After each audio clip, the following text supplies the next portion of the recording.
Hello everyone! Shoutout sa inyong lahat mga beshi ko!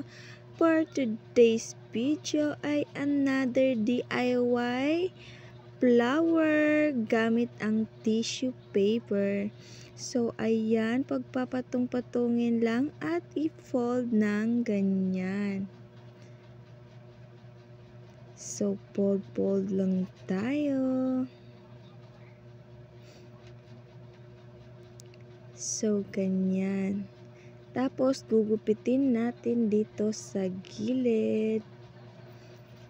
Pagkatapos, sa kabila na naman.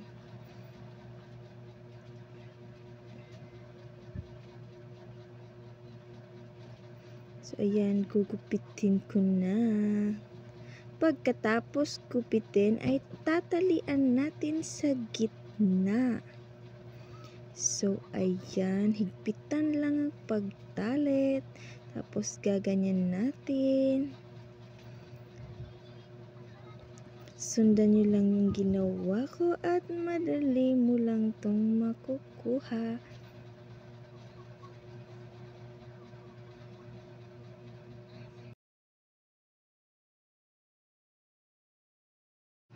So, ayan mga beshi, malapit na akong matapos. O, diba? Simpleng DIY flower gamit ang tissue. So, hanggang dito na lang guys. Kung nagustuhan mo ang aking video, please like, comment, and share. Thank you for watching. See you on my next video.